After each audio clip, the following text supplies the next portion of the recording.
Hi everybody, just a quick programming note. We wanted to inform everyone that this episode is one of the 2 episodes that we recorded back in early March, or what the Firekeepers refer to as the Before 4 times. We wanted to assure our audience that we are currently quarantining, social distancing, and hand washing on a regular basis. Enjoy the episode. Take it away, Past Amato.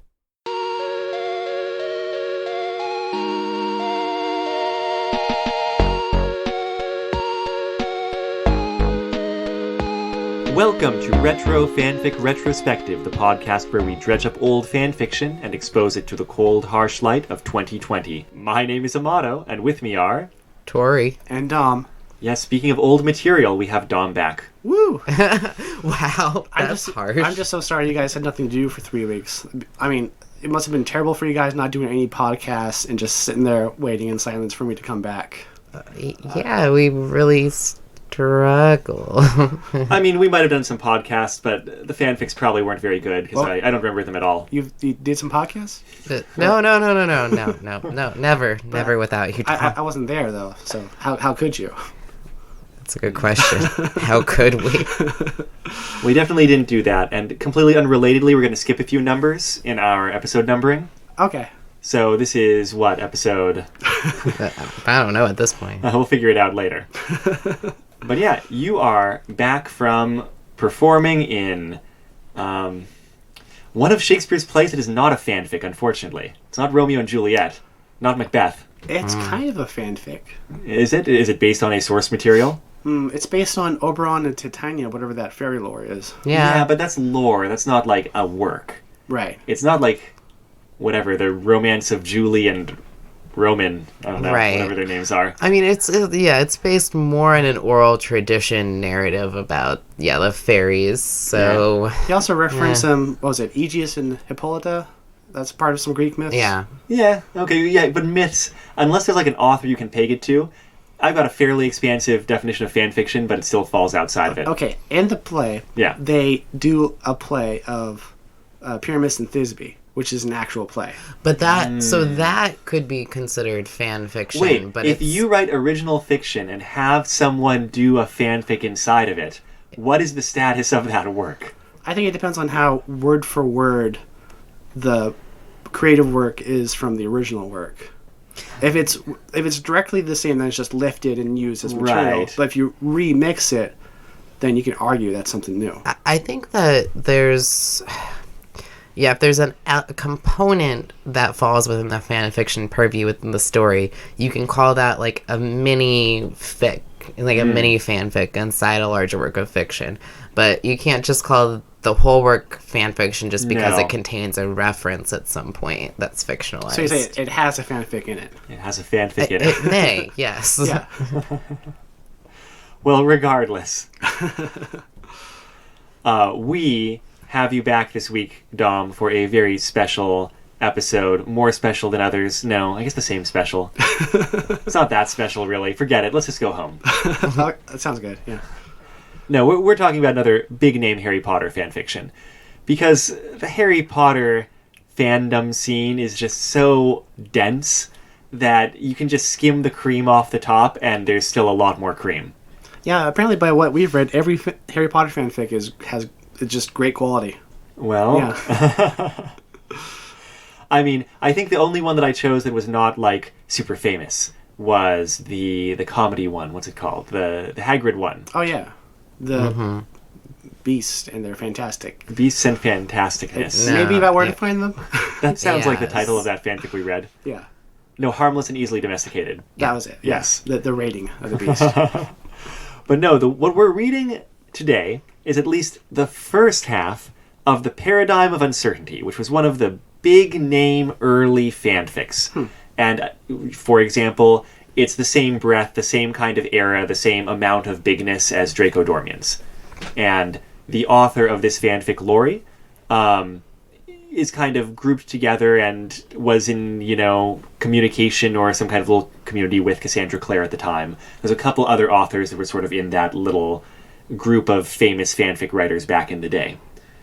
And speaking of back in the day, this fanfic was published on a Yahoo group originally. That's how old we're talking. In April 2000. I just got middle school D&D game flashbacks. Oh, I know. I'm still waiting for them to send me my links for downloading the whole Yahoo group. You had to submit hey, send it to me before you delete everything. And they're like, yeah, we'll get back to you. And then give you a big batch download link. Would you want that, though? I feel like I might want it someday. We had some comedy bits on there, didn't we?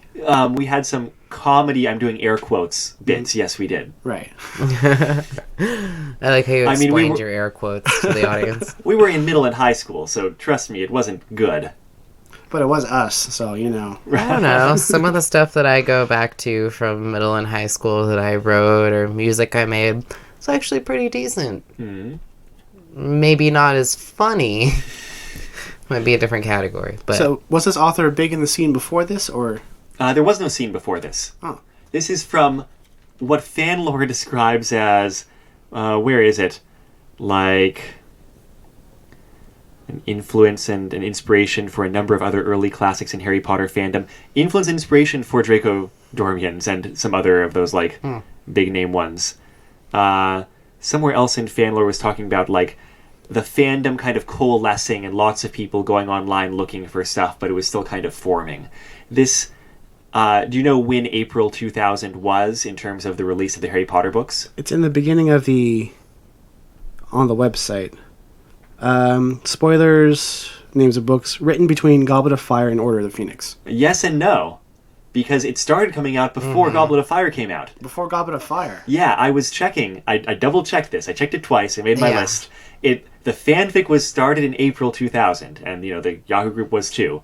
And Goblet of Fire came out in May or June or something. Summer. Yeah. Summer. So most of it was written when Goblet of Fire was out, but it was not conceived or started when Goblet of Fire was out. Well, there's something interesting in the author's notes that happens after the point we were supposed to read too, but I feel like if I reference the author's note, it's not going to give away too much. Just that they say they tried to stay away from referencing events of Goblet of Fire, but then ended up doing it anyway. It would be hard to resist. So it made me think that they read Goblet of Fire during the writing of this. Is kind of what I thought. That is definitely what happened. That's interesting because this would have come out at the period where I started reading the books. It's when everyone started reading the books. That's when I started reading the books. It's have you read Harry Potter? It's great. It's these 3 books. This new book is coming out later. And it's coming out this summer, yeah. Right.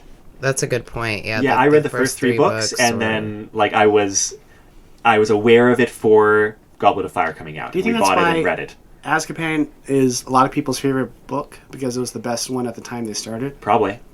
Yeah, I mean, it was the darkest, more serious one. I mean, not that I really read them at the time they're coming out, but I'm totally aware of how popular it was. People were you can't get into the first one, you need to get to the third one. And I still couldn't make it past the first one. The first We've one, talked about before, but first that's okay. one is whatever, children's book. Second one's a bit of a mess, actually. It's not great. Third one is where it comes into its own.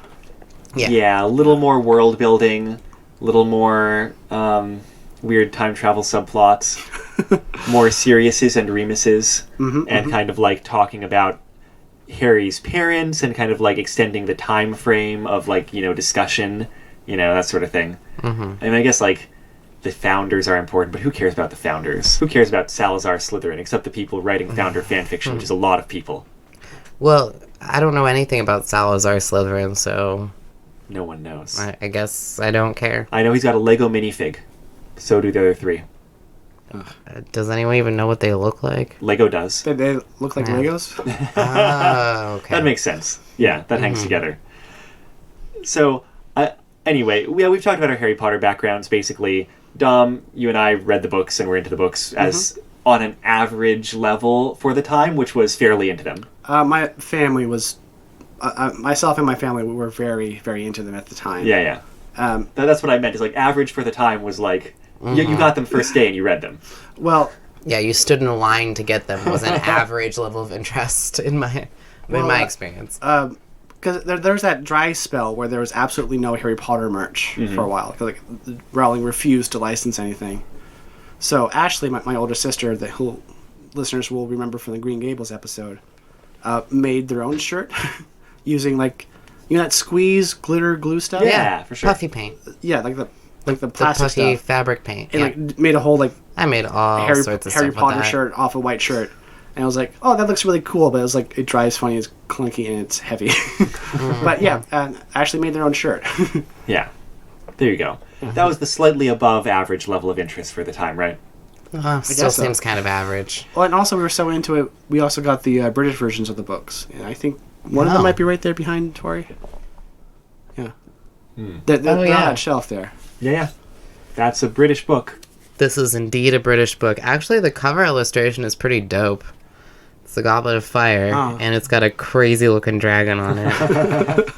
That's pretty Also cool. some kid Yeah. on a broom. Yeah, some kid on a broom with a scar on his forehead. Who cares about him?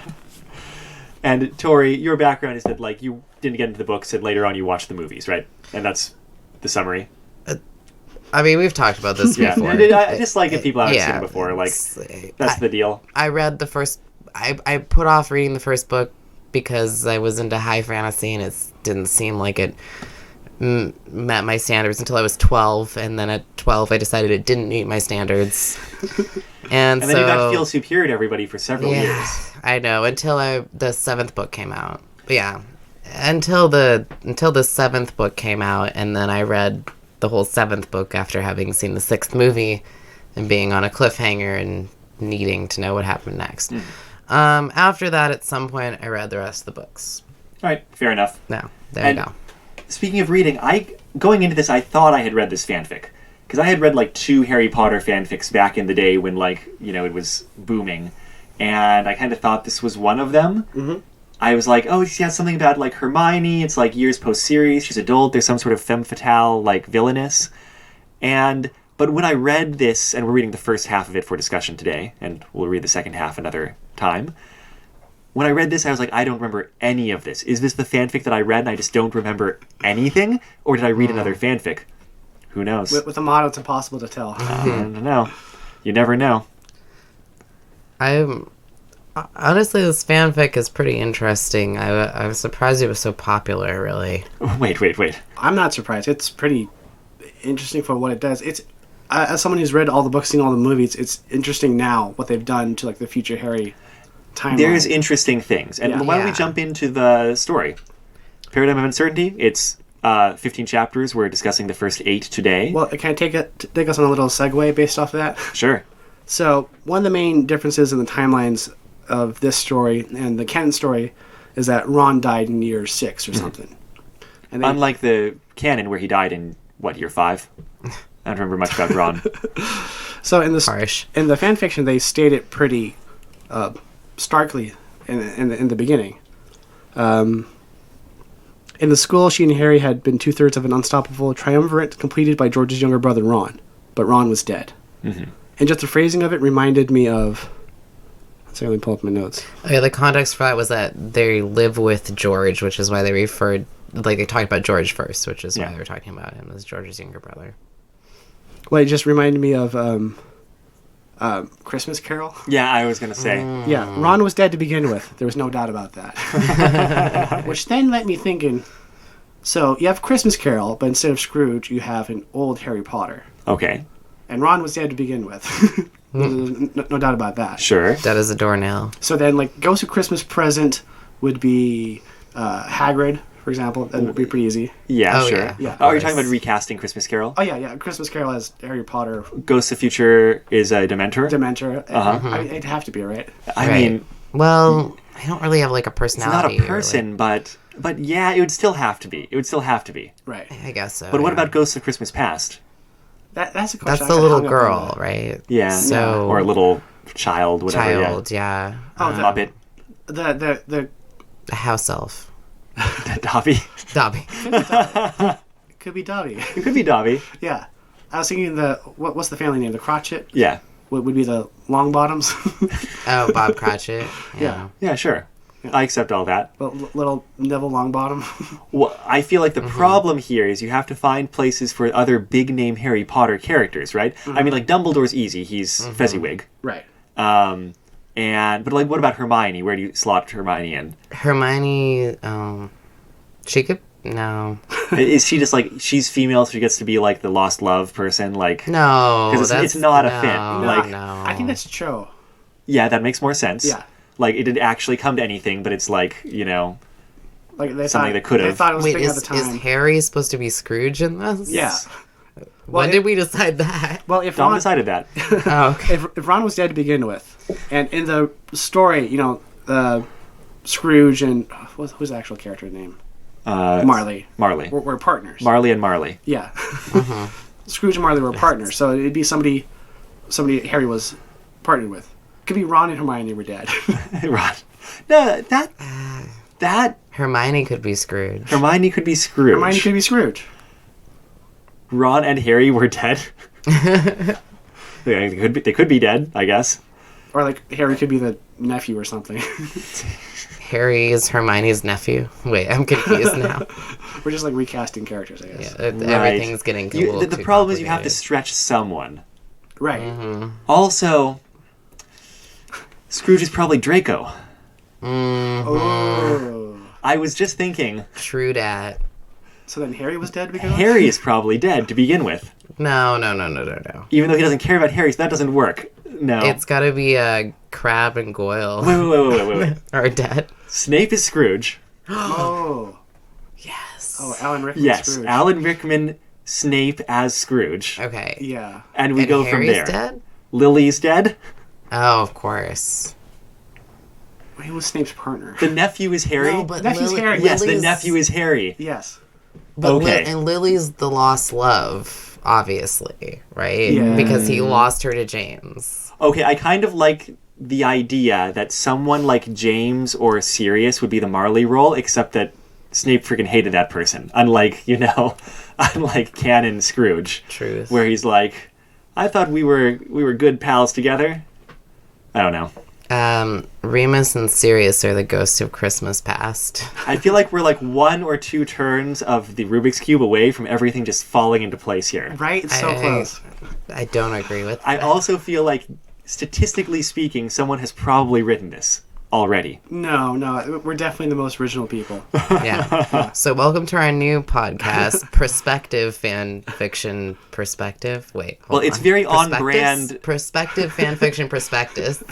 It's very on brand for us to discuss at length fan fiction that we want to have written and never actually write it. Of course, no. We'd pay somebody to write this, right?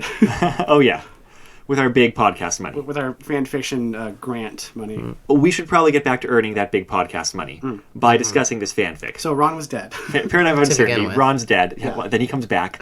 No. He's dead. Okay. And we're following Hermione as our main character mostly early on.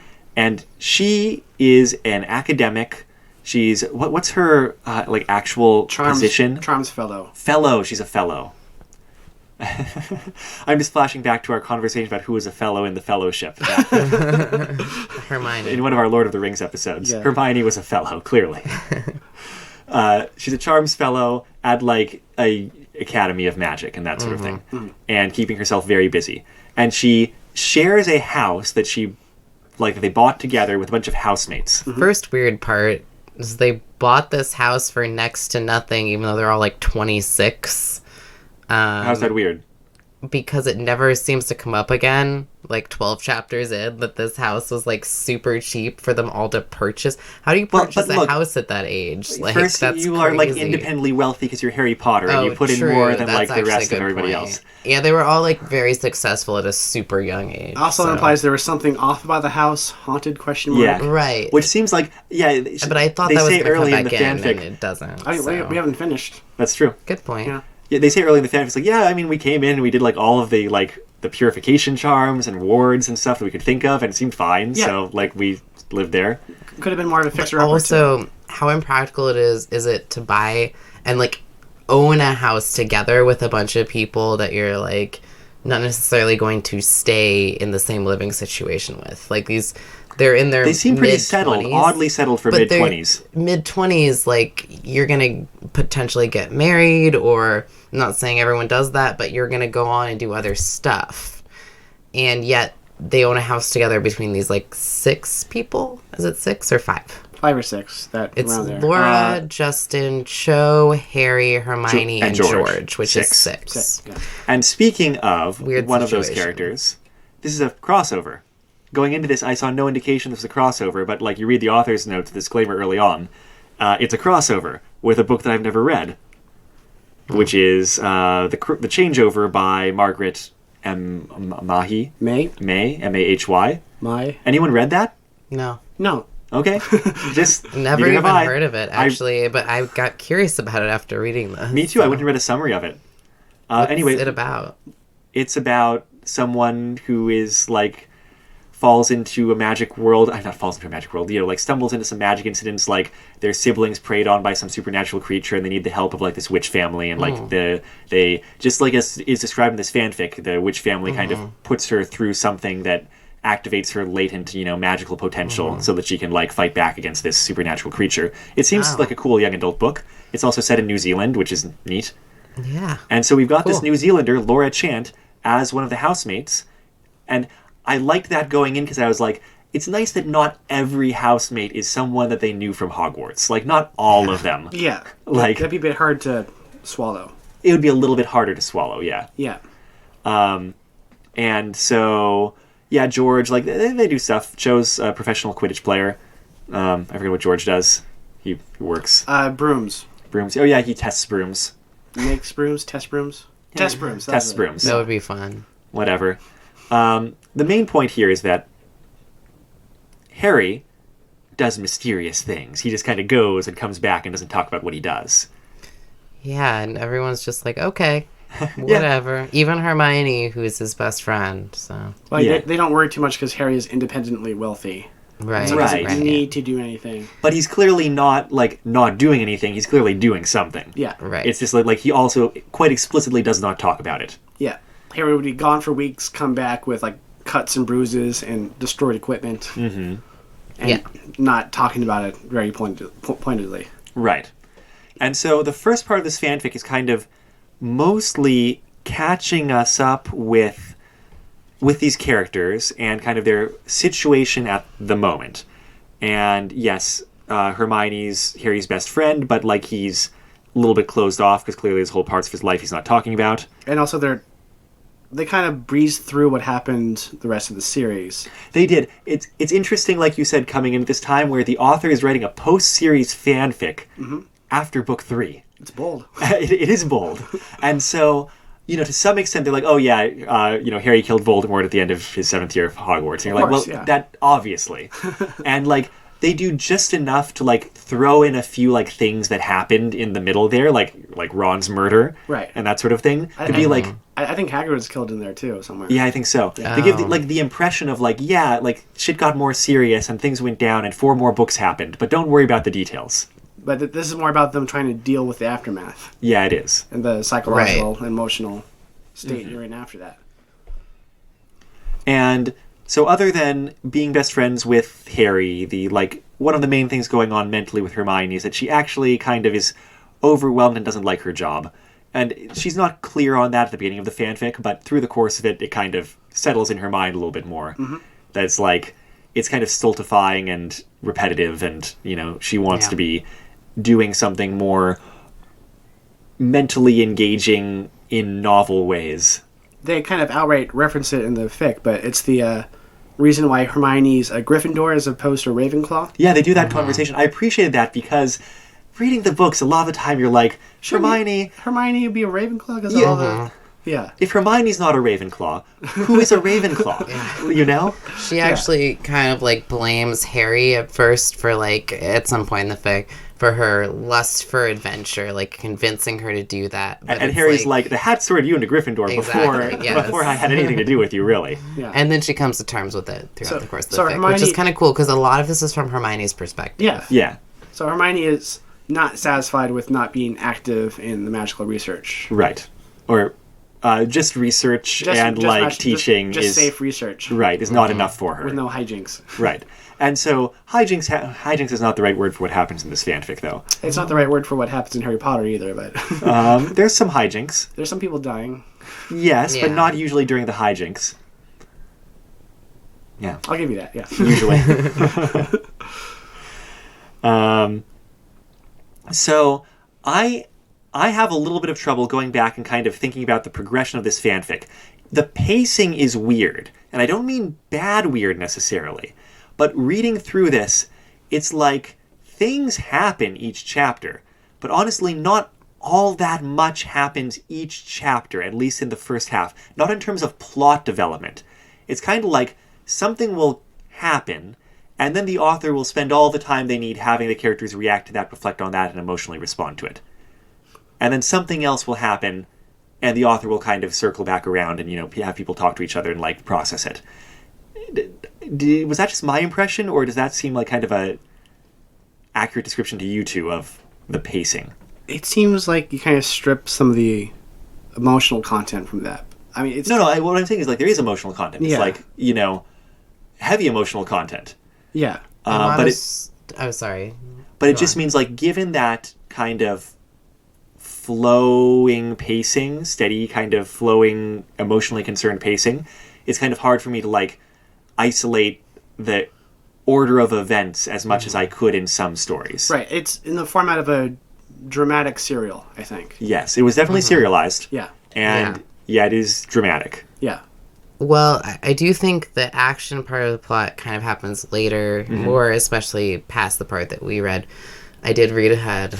But point being is that, I think I can agree with that. We start out a lot in people's heads, like especially Hermione's, and certain feelings are kind of coming to light about events.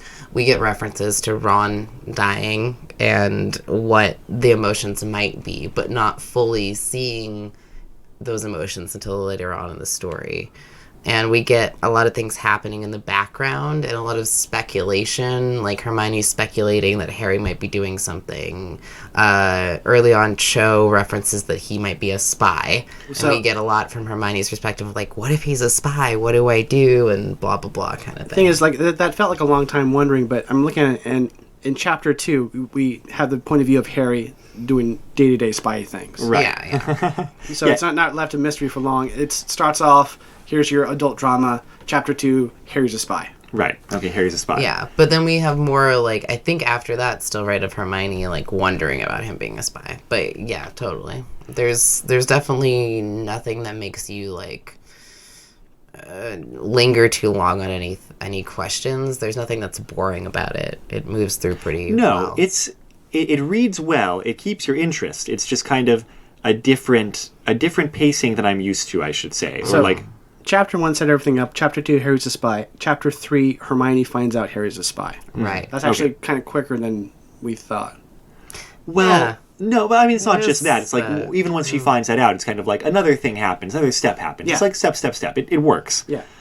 When was the word horror introduced in the books? I was thinking that reading this because the word horror is never used. It'd have to be a Goblet of Fire. God and Goblet of Fire, because the word horror is never used, but that's basically Harry's job. He's the kind of he's not a but later on they say that he's not an Auror. But they say that later on. Yeah. I didn't notice that. But you didn't. I don't think you got that far. I don't think they. Oh, maybe because I read to chapter 11 myself. That word hasn't come up. Oh, I read through chapter 12. Oh my. So maybe it came up in chapter 12. Sorry, spoilers. Let's back up. No one heard anything I just said. Well, I think it was introduced in Goblet of Fire. I'm pointing at the book, nobody else can see it. Well, there's a very specific part where they talk about the difference between his job and an Auror. Because Goblet of Fire is where they introduced Mad-Eye Mooney. Sure. And they introduced the concept of the Auror and the dark wizard fighting. Well, yeah, that must have happened in the chapter I just read. Okay, well, here's what I'm getting at. The fanfic's interesting because the author saw the need in the wizarding world for professional dark wizard hunters. And that had not been established. They had to come up with their own vision of what that meant. And they were like James Bond. It's James Bond style, right? He's a James Bond style spy, not a actual spy. He's a member of the International Wizards Federation or something. Yeah. Not the local Ministry of Magic. No, and that makes sense because national barriers in the wizarding world, you can teleport. Like, I mean, you kind of need things to be international, right? They make a nice reference to that concept later on where Hermione visits a police officer, where they mention where like in the wizarding world, the districts are like Western Europe and Scandinavia. Yeah, because there's so little population. The population density is so low, and you can travel so easily. Yeah. That why not? It's like even on the state level, it's still pretty wide. It's always interesting seeing fans thinking through things that Rowling was not interested in thinking through. Which is a lot of things, Yeah. That's part of the fun of the Agreed. Harry Potter fandom, right? Right. Is like everybody needing to fill in those gaps because there's a lot of gaps. Kind of funny because the thing that like really didn't enchant me about the Harry Potter fandom is the books is that I didn't feel like a lot of things, like the world was very well built. I felt like a lot of things were just gaps, but It's these not, yeah. fans, they liked it enough to make the world for themselves, and I really respect that, and I kind of wish I'd come at it from that perspective when I first read it. It was fun because I was listening to a YouTube video with like Matthew Mercer talking about world building and using Harry Potter as an example. It's like, I love it. It's great. And like you have these wizards, you have these owls delivering letters to people. It's charming. It's magical.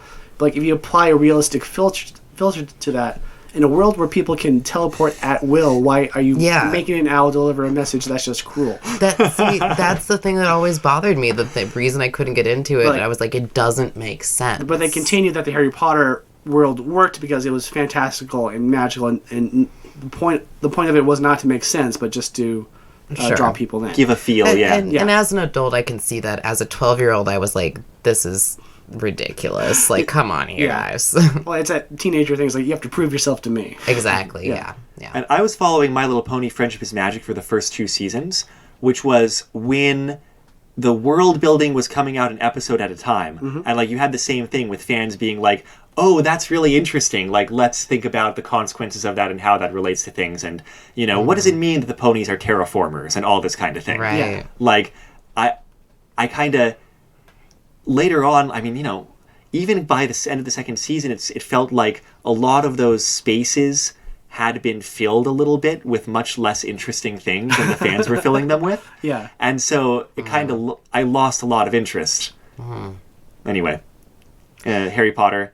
Paradigm of Uncertainty?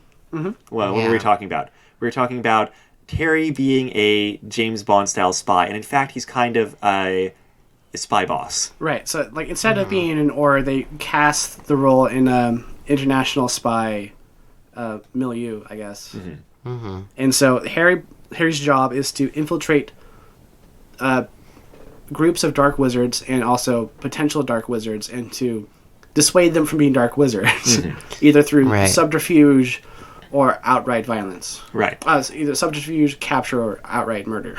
Right. And they say their main goal in doing that is to make sure that, like, dark wizards don't get organized. Yeah. Like, that's kind of the goal.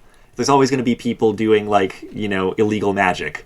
It's just they don't want it to be like a, organized crime, new Dark Lord sort of situation. Which does seem very, like, believable. Governmental FBI methodology. It does. I had to question, even going into this, I mean, I know magic and magical disguise and stuff, but you're having Harry Potter infiltrate dark wizards? The most recognizable, like, killed Voldemort person you possibly could with, like, a scar that cannot be magic. I mean, you could probably magically cover it, but I just mean, like, with actual spies, you would want it to be someone where people don't look at them and be like, oh, yeah, I know who that is.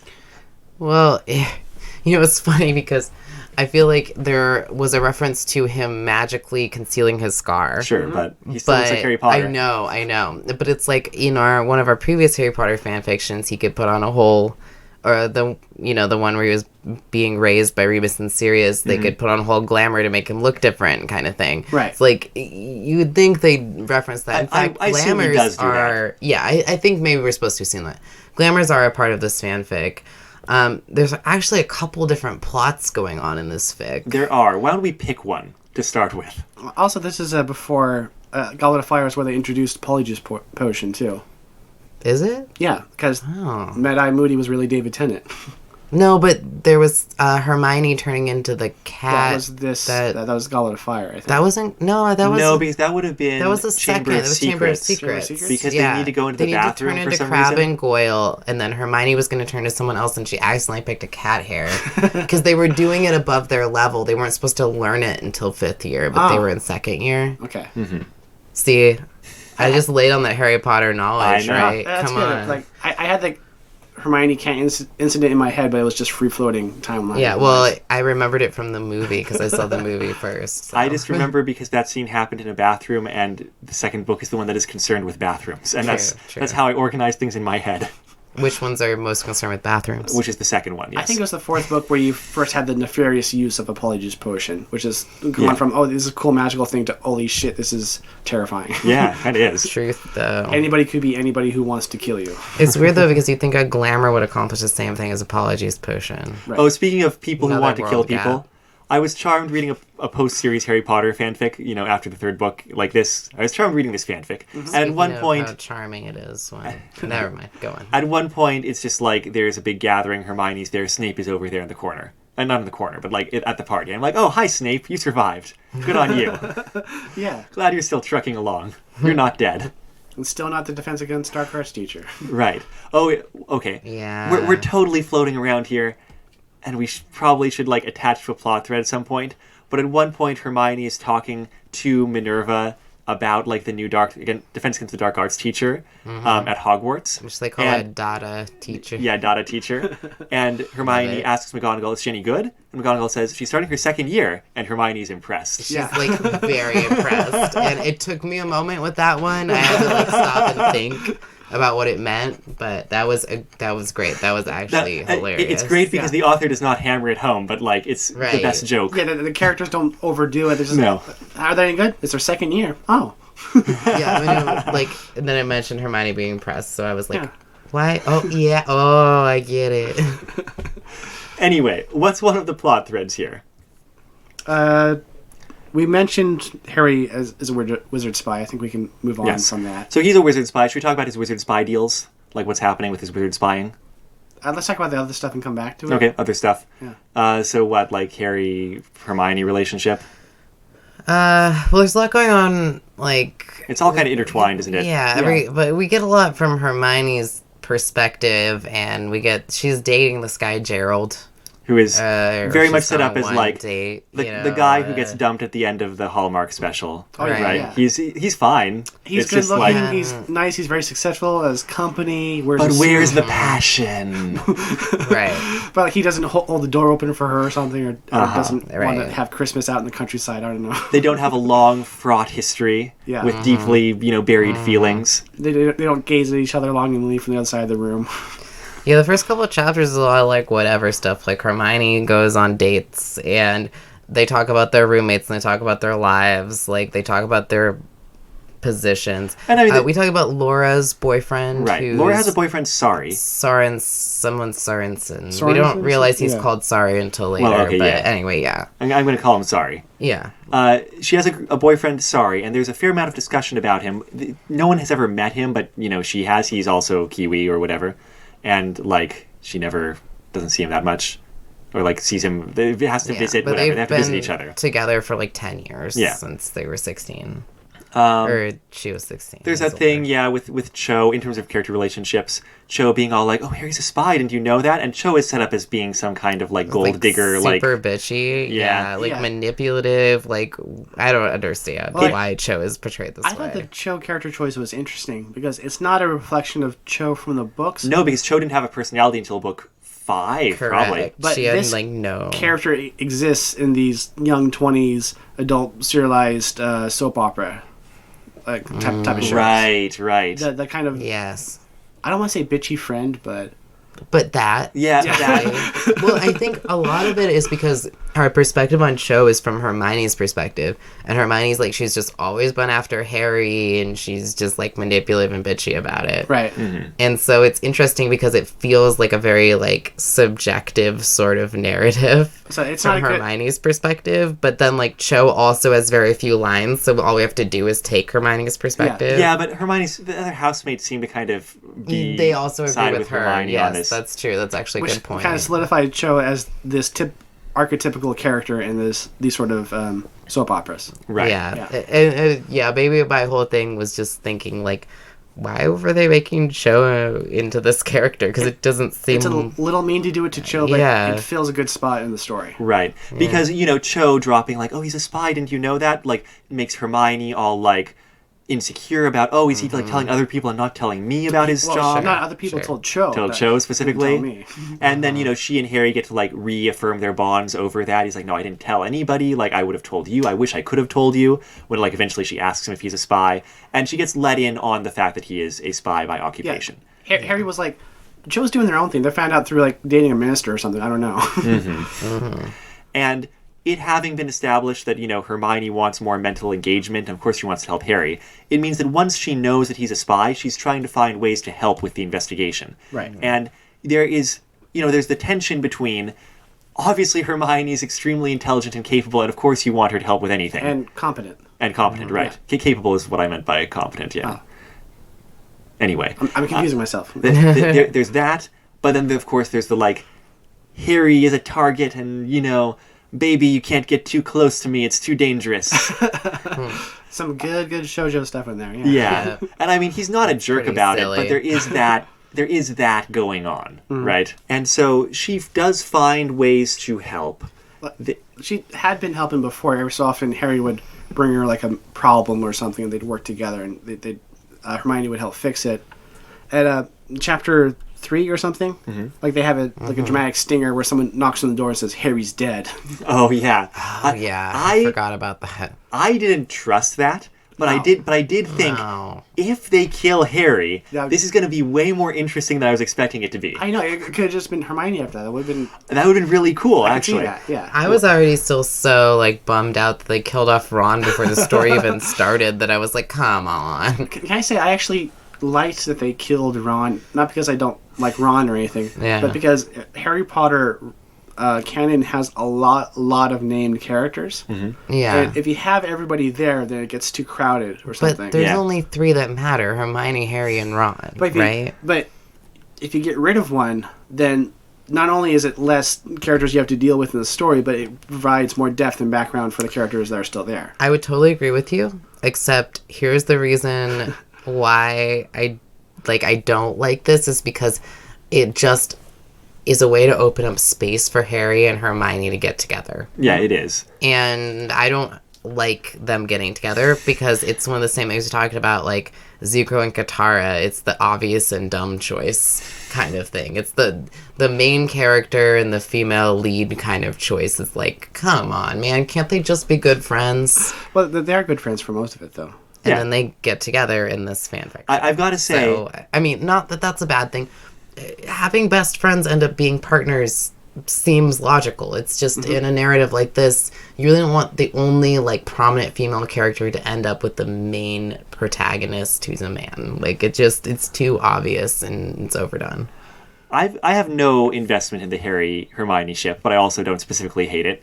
I've got to say, I feel the same way. In this fanfic, though, I was not engaged in their romance. And the reason was that they were such... Well, I mean, I've only read the first half anyway, right? Like, they only just hooked up at the point at the end where we read it. But it's like, they were such good friends already. They were so close that I didn't care whether they slept together or not. Sure. Yeah, that's... You're right. That's like exactly it. It's like there was nowhere to go. They were already, like, really tight. Like, them sleeping together almost feels like superfluous or just not necessary, but yet the author makes it out to be a really big deal. Well, I it's think, like as if it adds more to their friendship, and it really just doesn't. Well, I normally agree with you with like the whole like obvious male, obvious female hookup thing as being kind of gross, but not but. And also with this fanfic, they did a good job of establishing what grown-up Hermione and grown-up Harry's relationship was. And they did things that reflected it back over time, and that felt like a really good intimate relationship between the two of them, whether it was romantic or not. And the fact that it progressed into a romantic state happened because of extraordinary circumstances, which was believable in the work. So I feel like they started off neutral and then worked up to it in a place where it felt okay with me. I think it was well done enough. Yeah. It's just like, for me, they were trying to do a will they, won't they, and it's just like, I was like, whatever. Well, I also kind of like how they just, the characters themselves talked about it, like early in the thing. It's like, we're just not. It's like, yeah, let's just not. Yeah. It's interesting that you put it that way, because, like, I guess, to kind of talk about this and let it go, this whole romantic plot between Harry and Hermione, I actually felt like it wasn't super, like, it wasn't badly done, but I also felt like when the characters became romantically involved, there was a lot of talk from Hermione's perspective about, like, how Harry had grown up into this, like, tall, ruggedly handsome man, and, like, not as much from Harry's perspective. He's portrayed as very serious this whole time and also very attractive to Hermione. We never got Harry's perspective during any romantic stuff. Right, it's always Hermione. exactly. And the way Hermione describes him is he doesn't seem attractive to me as a reader because he seems very serious and reserved and removed.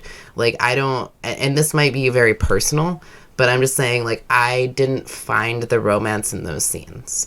I saw them having sex and that Hermione wanted to have it. It didn't feel romantic to me because I didn't feel the intimacy that I think was supposed to be there. And I don't know if that's just me, but... Well, like, I didn't find the description of Harry interesting either, but I did believe Hermione's interest in that description.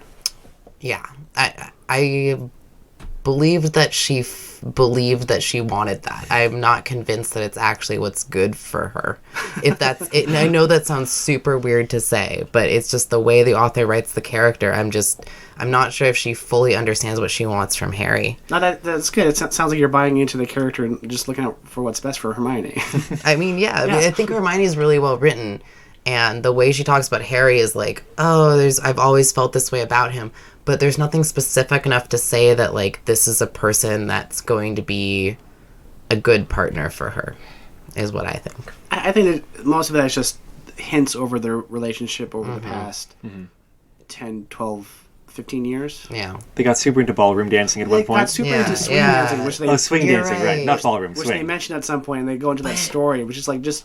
Because you have that much time. Yeah, they could just have a period where they did that. That's fine. Yeah, sure. Okay, yeah. Those are the things that I would have wanted to see more. The author glosses them, and then you're like, oh, I get how this relationship is There's built. a decent amount of attention paid to swing Right? dance, though. Yeah, I think... Yeah, but I would have wanted to see what it was like when they were being happy and friendly together, rather than being in these tense, dramatic times all the time where Harry's super serious. I think it's more fun to Anyway. reference it. I think it's that fan lore thing where, like, you think these little cracks in the story would be more interesting. Like, if you spent some time looking at it, it'd just be kind of rote. Here's the thing that I finally come around to understanding. I want to see them flirt and have fun together. Like, have a fun, I get flirty where you're date coming from together, now. as opposed to, like, I've always been attracted to you. Let's now kiss. Okay, we had sex. And then Hermione's thinking, we had sex. That's great because I've always loved him. And it's like, come on, man. Like, where is the actual friendship? Like, the author doesn't show it at all. They tell it, but they don't show it. It showed it in other circumstances. I think Just not in I this think there's context. some of that. Yeah, not in that context. Yeah. And part of it is what you're describing, Tori, is that things are serious because there's a serious plot happening simultaneous with this. Right. It's not just a shipping fic, it's a drama fic, right? Right. So I think it's just very divided between different things. Yeah. I mean, it's trying to do multiple things. And I think, that probably means maybe it didn't do some of them as much as you would have hoped, Tori. Yeah. But I'm not super critical of it. Yeah. I just wasn't fully there being convinced in their relationship. But I think maybe if I'd been more into Harry Potter and, like, how they read as characters in Harry Potter, I might have just had the groundwork for it. I don't think so. yeah. I think the Harry-Hermione relationship in the story isn't anything that would warrant this. Yeah. I think this is its own way of taking the idea of them. I agree. Yeah. But Harry's just super serious in this too, which is just, I don't know. Well, and That's going, what it let's is. go back to the serious business. We need to actually let's talk do about that, it a little yeah. bit. So part of the way that Hermione helped Harry was Hermione helped Harry develop a charm where if he was under at any point if he was under a mental attack he couldn't handle, then it would put him into a death-like torpor, which is why they dramatically knocked on the door and say Harry's dead. And she's like, "Let me see the body." And like she eventually gets it, and she's like, "No, he's not dead." What are you talking about? Laura said. Look at him. He's dead. No, Laura. He's in a self-induced necromimetic hypnosomatic stasis, which is top-notch techno-magical medical bullshit. Yeah, I read wizard that babble. phrase a couple times and I was like, okay, I get it. Yeah. You know, No, like I it's had to cool. read it twice, but once I read it twice, I was like, I get it. Self-induced necromimetic hypnosomatic stasis. Necromimetic is the best word there That's for good, sure. yeah. Totally. Like Loved death, it. death state. Yeah. Well, and I love that, you know, a lot of the words are superfluous, but you can totally understand, like, the gist of this hypothetical idea that we have. Right. Yeah. So, like, Harry, you know, sent... I think it's just from, like, some mental attack that was targeted at him. There's various kind of jabs in his direction and in his department's direction from evil wizards, because they're very concerned about what appears to be some sort of more systematic than usual dark wizardy activity, kind of like attacking various, you know, good spy type peoples. And halfway through this first half of the fanfic, which I guess means like a quarter of the way through the fanfic, there's a lot of attention paid to Sorry, Laura's boyfriend, the crossover character from the Changeover. Is that the name of the book? Yeah. I think so, from the Changeover.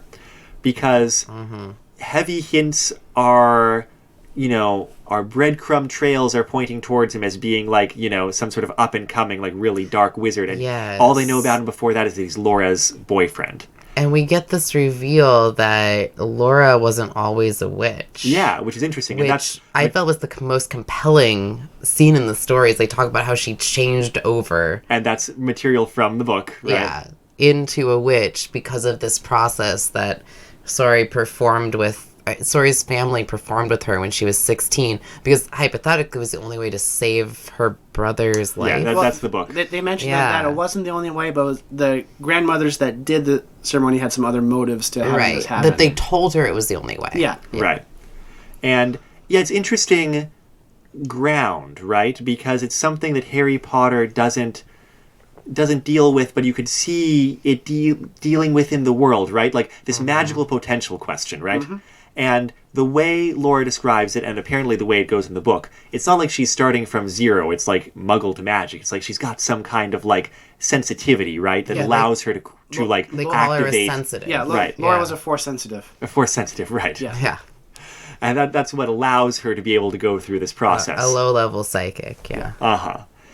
And it was interesting, this stuff about Sorry being super suspicious and like associated with dark wizards, right? You haven't met him at this point. No one's met him. And, you know, Harry... In fact, Harry has sent several agents to try to track Sorry down specifically, and they come up with nothing. Right. And so, like, Hermione knows about this too, and she's just kind of like, I just can't believe that this guy who Laura's been with for 10 years could be evil, because I trust her judgment too much. And as a reader, you're like, oh no, you're going to do something unwise. And she, like, sends a letter to Sorry totally. and be like, let's meet in private and talk about this, because I've been hearing bad things. And you're like, no, that's a terrible idea. It's all going to go south. And in fact, Hermione's completely right. Laura's judgment is too good. Not only is Hermione completely right, but Harry he gets the letter. He finds the letter. Oh, he uses a spell on Hermione's like private shit. I don't know why. Yeah, 'cause he's worried. He's a spy. He's worried, It's his but job. like violation. But anyway, no, he's worried about her. I get it. Yeah. And he sees the letter and he goes to meet them there and he interrupts their meeting and is like interrogating the guy.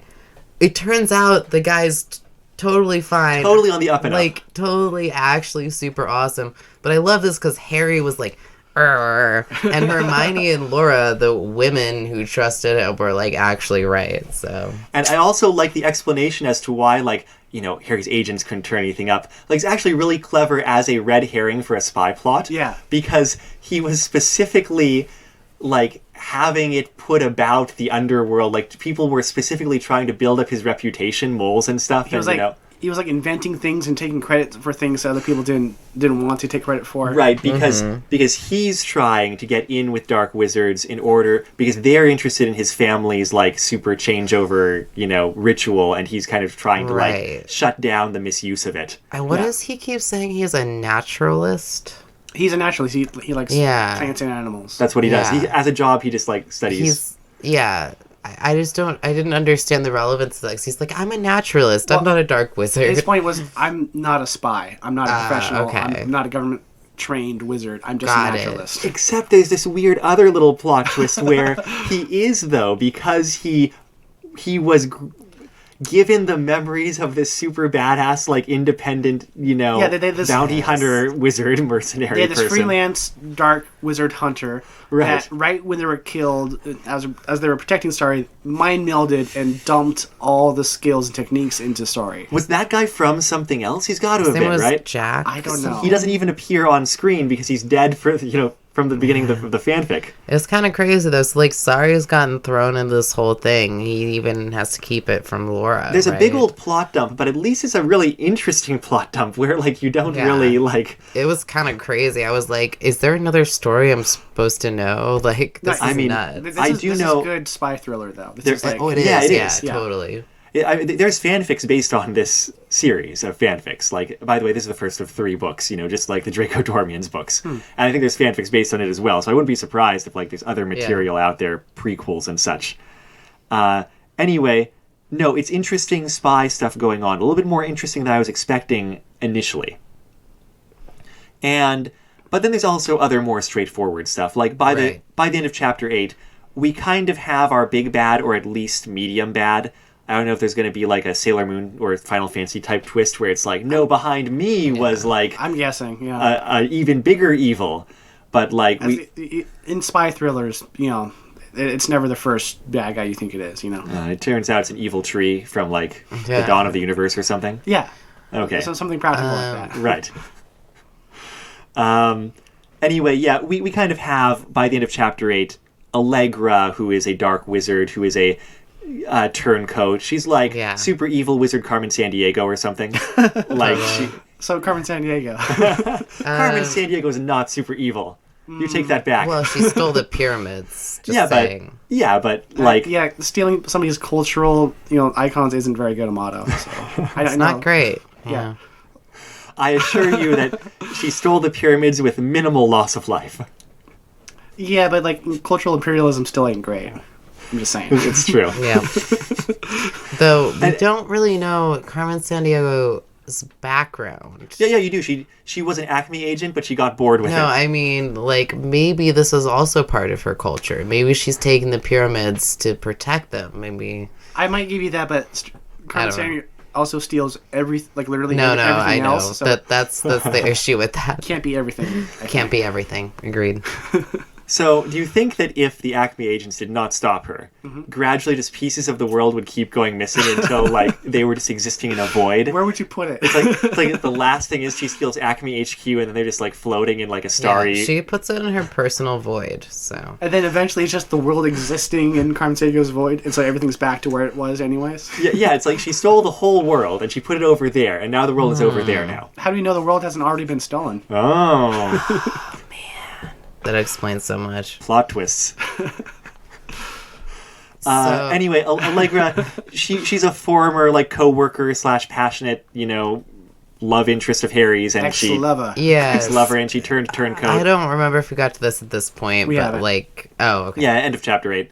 And honestly, I was thinking less Carmen Sandiego at that point and more that villainess from Pokemon Master.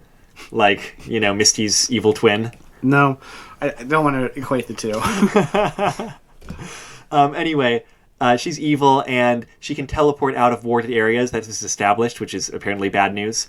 And, there's one more major plot spy twist. There's some good plot spy twists, which is that Voldemort is not dead.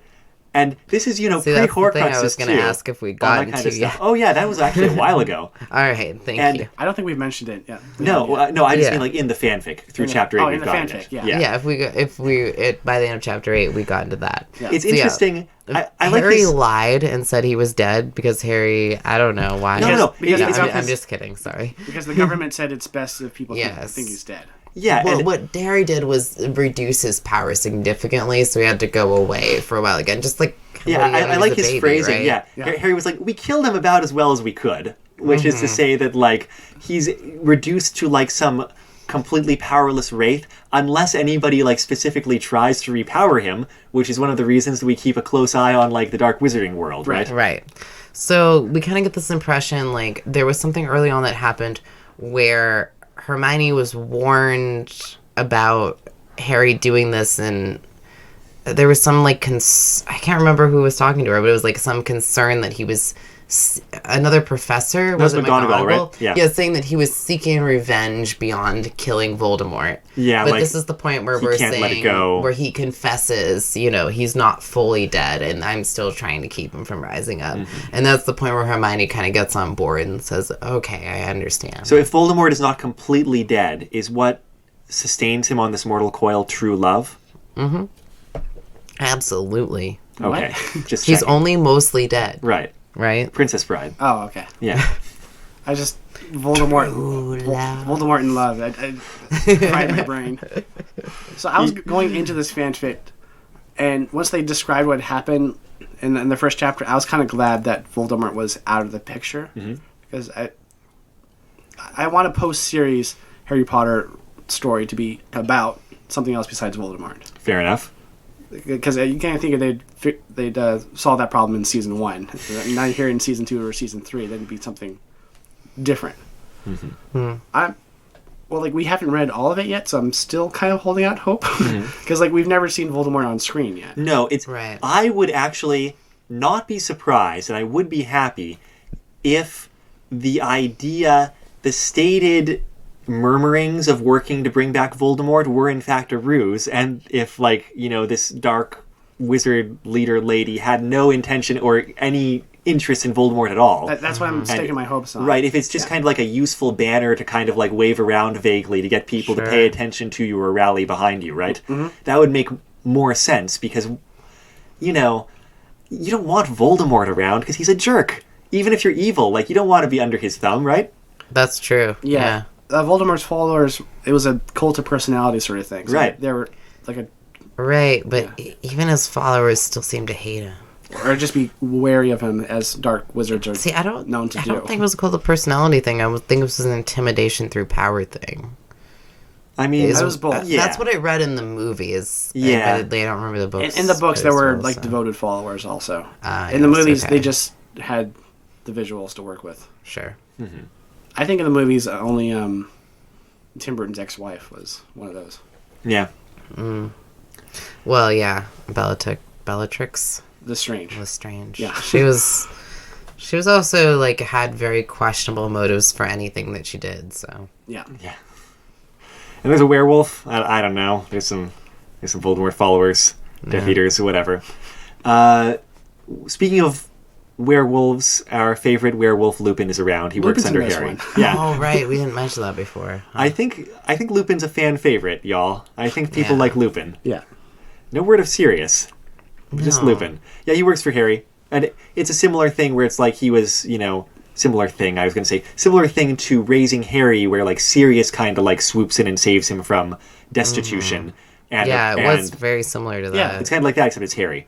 Yeah. Yeah, and who offers him a job. So as Is it just we've been reading more and more Harry Potter fanfics that have Lupin in them, one of my favorite games is now seeing what rules fanfic authors come up with for werewolves. Oh, in yeah. a magic Oh, context. Sure, yeah. Like in Raising Harry, they're practically unkillable, right? Right, and in this one, they can't apparate because, quote, as a metamorphic being whose physical structure was unstable, apparating was very difficult for him. In fact, he couldn't do it by himself at all, which is why Harry had to help him. That's interesting, yeah. Yeah, it's just fun little things where they have no official rules for werewolves in the books besides just wolfing out. yeah. And it's all free space, just so much more room for activities in there. Well, I really appreciate any author who will build on the world like that just by offering a little note. That was only a couple sentences, but it was but it's a great idea. Yeah, right. Introduce the that's all you concept need. of the class of a metamorphic being is different rules of physics Sure. apply to them. Not just something that changes shape, but something that reacts differently with space and or time, possibly. Right. And that's a lot of work for a couple sentences that they threw in there. Yeah. So I felt like that was great. Yeah. And so, by the point that we read to, by chapter 8, kind of what's going on in the plot, other than that, Harry Hermione thing going on, and, checking in with Sorry, and, that subplot being kind of resolved for the moment, and learning that, these people want to use the changeover for, apparently, hopefully stripping wizards of their powers. What they found out is that the changeover will give someone who doesn't have magic powers. Right. But if you do it to someone who's already magically empowered, not only will it remove the powers, but it'll remove the effect of any spell right. they have cast in their entire lifetime. That's a good James Bond plot there. because That's crazy, though. it means that, like, they're assuming the goal might be get Harry, perform the changeover ritual on him, undo the destruction of Voldemort. Right. We don't actually know that from any Dark Wizard's mouth that is the plan, and so we'll see whether that goes the way they're expecting or It's whatever. the assumed plan at the It's moment. the assumed plan. Yeah. And the other main thing is just that there have been various pointed attacks on Harry and his department and people close to him. And George. And people yeah. close-ish George to is him. close to them, yeah. Right. On George, Lupin gets poisoned with Wolfsbane. One of the spy department offices gets blown up, like, kind of thing. The department of where Laura works, which is like the South where Pacific Laura works, Magic right. Association, Oh, gets yeah. blown up. That's pretty crazy. And George gets teleported forward in time an hour. Yeah. Which And that or back forward? forward. He just, like, Yeah. wakes up, it's an hour later. And, Which, they learn in that's something that Yeah. Valera, what's her name, can do. No. Which in context with those other two things seems kind of mild. It seemed surprisingly Right. mild. It's like, when do you, I don't know, hurt him or something? I wasn't sure what the point of Why that would you was. show them that you can do this? Yeah. They learn it anyway, though. That's how that woman got out of the warded prison, earlier in the fanfic. She kind of shows up to deliver a warning to the international spy-type peoples and then disappear, just to show that she can. Very villainous. Yeah, so Yeah. villainous. Yeah. What, Needs a cat. Allegra? Is Allegra. that who it was? Yeah. And that's about the state of things where I at least have read through. Both of you are a little bit farther. I feel like I'm dropping the ball here. But we are going to put our discussion on hold, and in the spirit of this, dramatic, serialized, suspensey story, we're going to find out what happens next time. Before we do we have any predictions or things that we want to see happen? I think we're going to find out one of them has a twin. No, wait, that's George. If Fred showed up as like an evil wizard, I would be surprised by that plot twist.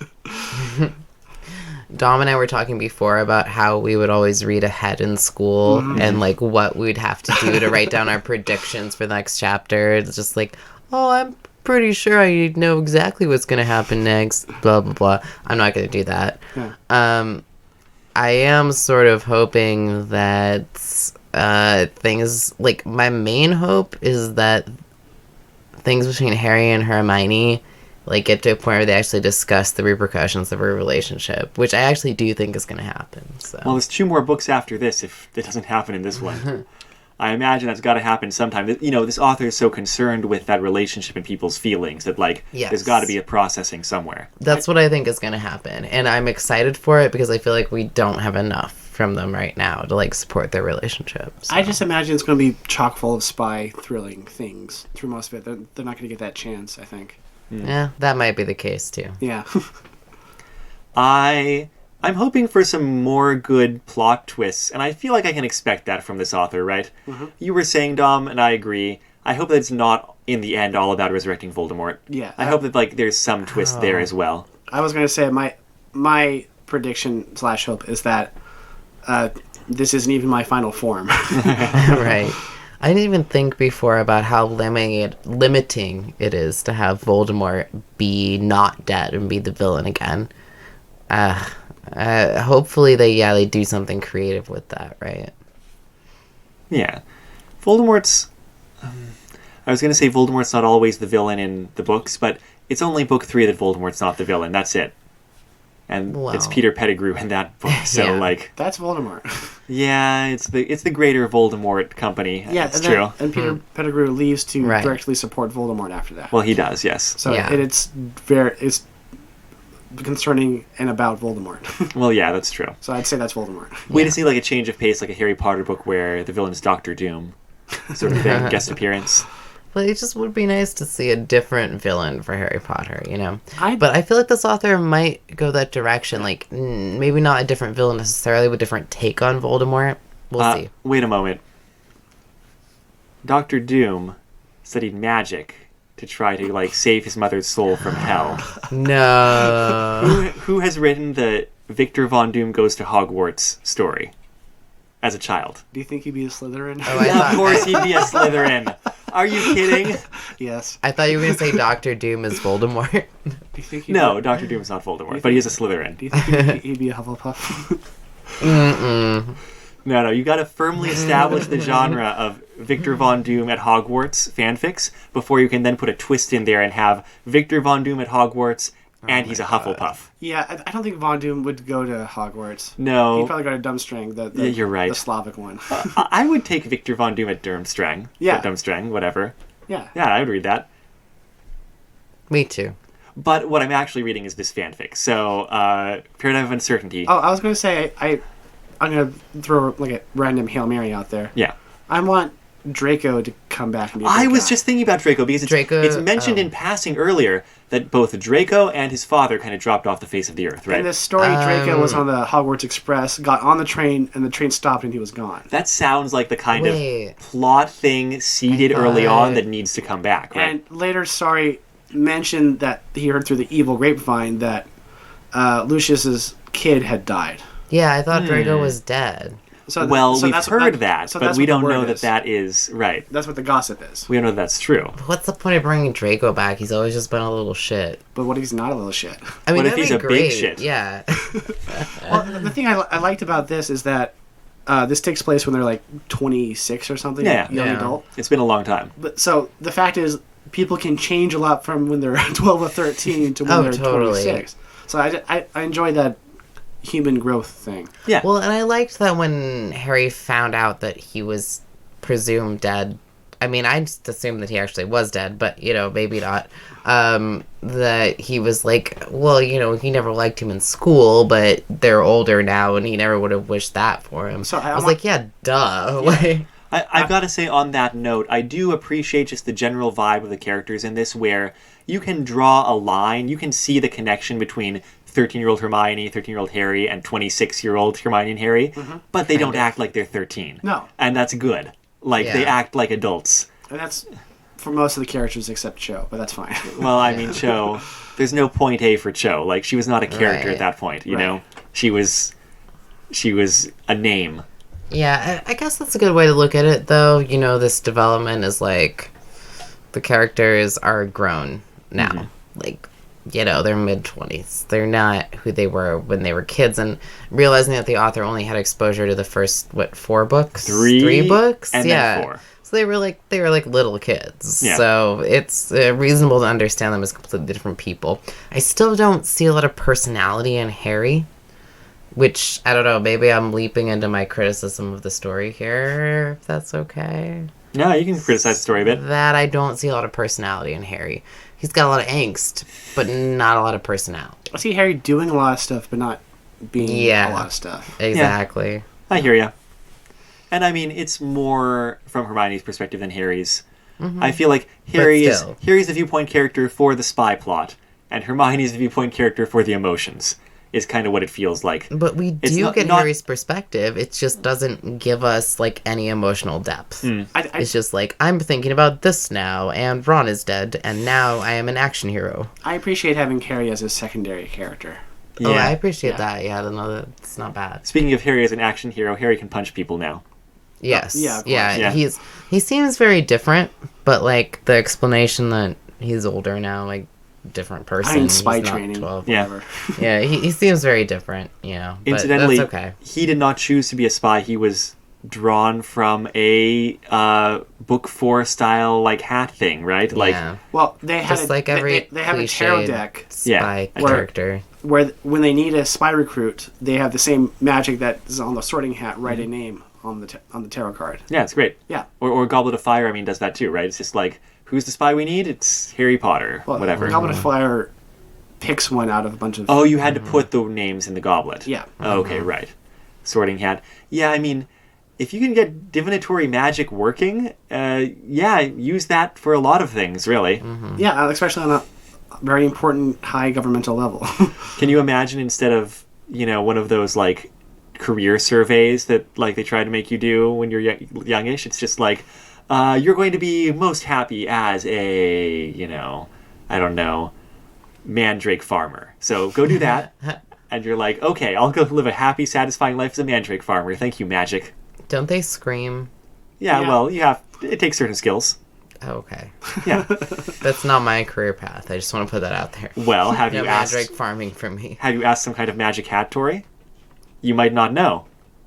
I may have asked 1 or 2 hats, not sure if they were magic, so we'll see. Well, my current career path is someone who finishes reading The Paradigm of Uncertainty for next week. And I hope you all join us to find out what other plot twists we might have coming. And I guess something about feelings. Or like find our reaction to this fanfic that you read many, many years ago. More than likely, because so many more people have read this fanfic than listened to our podcast. So many. Really? I was kind of glad we recorded in advance so people can't spoil it for us. Yes, that is actually a good point. Oh yeah, Tori, like I'm looking at, this is just the hosting on Fiction Alley. That's not the only place this fanfic has been read, right? Yeah. Each of the chapters has 20,000 views, average. It's not like, I think it's bad or anything, and I haven't even gotten to the end of it. I think it's actually pretty well done. It was a big fish in a small pond for a while. Yeah, and I think it's pretty well done. It's just, it's not very Harry Potter genre. Well, it's kind of, like you said, spy transformative fiction. Yeah. Yeah. Anyway, yeah. There's definitely a lot of really good parts to it, so. All right. Well, then, we'll look forward to finishing it next time. As for this... Oh, and by the way, you can find a link to the fanfic at bit.ly/rfrpou for Paradigm of Uncertainty. And that leads to all 15 chapters, not just the first half. You can read ahead and be prepared for next week, just like we are. That will be episode 79 next week, and this week was episode 78 of Retro Fanfic Retrospective, Paradigm of Uncertainty, chapters 1 through 8, by Lori, 2001 fanfic. The intro song for the podcast is The Weekly Fair, off of the album Popey's Incredible Adventure by Komiku. The outro song is Run Against the Universe from the same album. You can find that album and other works by Komiku at loyaltyfreakmusic.com. You can find our website at retrofanficretrospective.podbean.com or bit.ly/retrofanfic. If you have questions, comments, or thoughts about the episode, please send them our way. You can contact us on Twitter or Facebook or Tumblr at retrofanfic, Reddit at fanficretrospective. You can send us an email at retrofanficretrospective@gmail.com. And we still check email. It's not all over into social media. We're old school, retro that way. Yes, in fact, I think we would be 10 times more likely to respond to an email than any other social sort of media thing. I think I'd probably respond to most things. Just kidding. What I don't respond to probably enough is those comments on episodes in Apple Podcasts or their podcast review things. It's not really like a thread thing. I don't know what the etiquette is. Like, do I post a comment on my own podcast to respond to somebody else's comment on the podcast? I think we just talk about it on the podcast. We just talk about it on the podcast. Etiquette's so weird. Let's just give out our personal phone numbers so they can text us. That's right. 555 0505 555. Well, even if we don't get back to you, we'll probably discuss such comments on the podcast like we have a few times. Yeah, and go ahead and follow the Twitter for a motto talking about fanfiction news and ideas. Fanfiction news and ideas, and the best comments about having good ideas about fanfiction, but then not actually writing them. And also comments on Sailor Moon. And Sailor Moon, yeah. That's pretty much all I do on that Twitter. Yeah, that person contacted you telling you, wanting to inform you that there was a music video that had Utna in it or something? Yeah. Someone released like an actual music video. Utna comments too. Yeah, some singer-songwriter whose name I've forgotten. But let's pull that up because everyone needs to know this. Oh, yeah. Actually, how about everybody just stops and goes to our Twitter right now? Yeah, sounds great. And also subscribe while you're there. Stop listening to this episode to go to our Twitter. That seems a little counterproductive. Don't forget to ring that bell. There's a bell? It's a YouTube thing. Subscribe and ring the bell. Yes, there we are. My friend Tom from the Gundam podcast Mobile Suit Breakdown sent a message saying that the latest Grimes music video... Grimes? Yeah, just straight up has Utna clips in it. I love Grimes. Oh, okay, I don't know Grimes. And I love her even more now. Yeah. Oh my god, that's amazing. I watched it because of that. Grimes, I didn't know Grimes. But yeah, she's incredible. The song is Idoru or something? Idoru? I don't know she had any new stuff out, so... Oh yeah, look into it. I will. I mean, it does not surprise me because she's very, like, her whole branding is, like, using some sort of anime cute girl lesbian aesthetic, so doesn't surprise me at all. Okay. I find it a little bit appropriative, but Grimes' music is also dope, so. Yeah, I mean, my culture is Revolutionary Girl Utena, so I don't know how I feel about that, huh? We just need to revolutionize culture. We'll do that next time.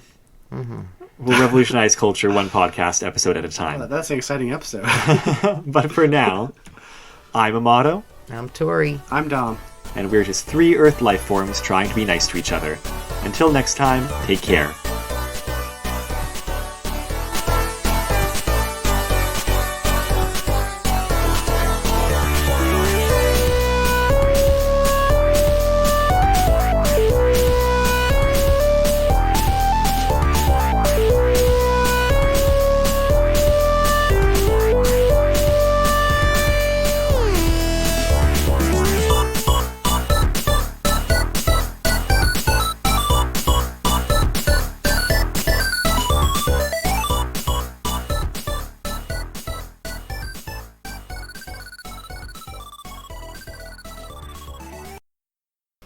Here he's like, I hate doing that in school, like overreading.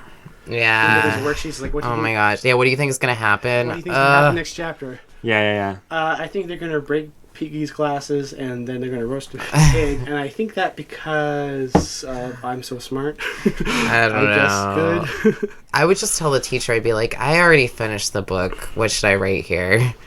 Or I would just like pretend I didn't know. Or I would write on the worksheet, I already read to the end. Here's what happened.